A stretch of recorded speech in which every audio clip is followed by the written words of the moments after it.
السلام عليكم. تفتكر لما تيجي تتعلم أي لغة وتحاول تحفظ شوية كلمات، هل الموضوع ببساطة حفظ الكلمة ومعناها بشكل مباشر، ولا الموضوع أعقد من كده بشوية؟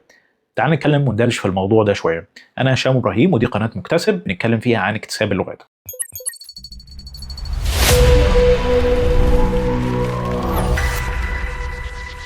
لما تيجي تتعلم أي لغة الموضوع بيبقى معقد شوية أكتر من الكلمة ومعناها. طيب ده معناه إيه؟ أنا لما أجي أتعلم شوية كلمات أنا عندي أكتر من أبعاد وأكتر من سياقات مختلفة. أول حاجة بتكلم عن المعنى، معنى الكلمة. الكلمة لما تيجي تتعلم مثلا كلمة زي كلمة run، معناها يجري، ماشي، معنى بسيط، ده الأكثر شيوعا. لكن بعد كده هتلاقي مثلا في بعض السياقات زي I run my business، ودي معناها أنا بشغل البيزنس بتاعي. ممكن أقول the software is running very well، البرنامج شغال كويس جدا. فهتلاحظ ان في اكتر من معنى للكلمه، ودي اول صعوبه ممكن تواجهك وانت بتحاول تتعلم لغه او بتتعلم كلمات معينه.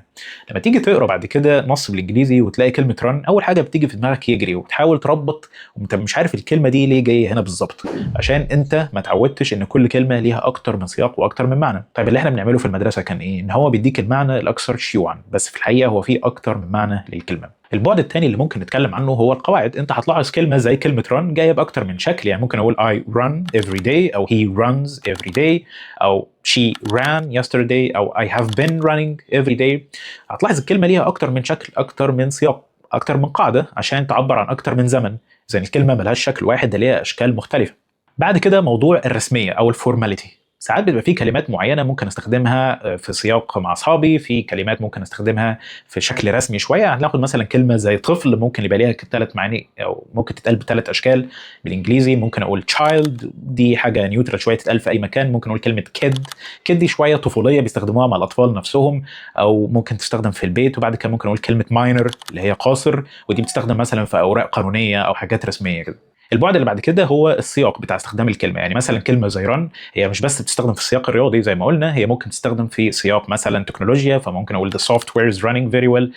او زي ما قلنا ممكن اقول she's running the business very well، فممكن تستخدم في سياق business او اعمال او meetings، فليها اكتر من سياق. بعد كده عندنا بعد روابط الكلمات. انت كلمه ران ممكن تربطها بكلمه ريس بمعنى سباق، ممكن تربطها بكلمه جوجينج معناها يهرول، ممكن تربطها بكلمه موفمنت حركه. فلما تتعرض للكلمه في اكتر من شكل وسياق بيبتدي مخك يربط كلمات معينه بالكلمه دي. طيب انت ممكن دلوقتي تحس ان الموضوع بقى معقد جدا، هل انا لازم اذاكر واحفظ كل كلمه بسياقاتها بتيجي فين بقواعدها باشكالها بسلطاتها ببغنجها؟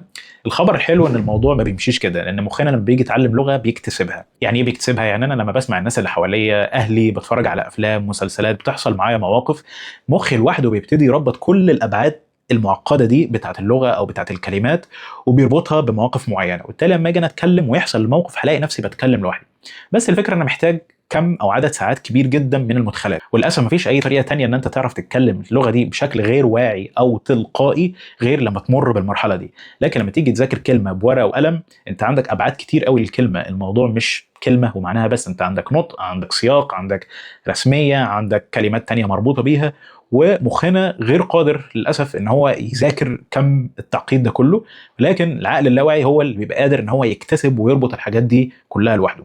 عشان اشبه لك ايه اللي بيحصل لما تتعرض للكلمه دي في كل سياق مختلف، تخيل معايا انك ماشي في غابه مثلا، والغابه دي انت مشيت فيها اول مره فهتسيب اثر مكانك وانت ماشي.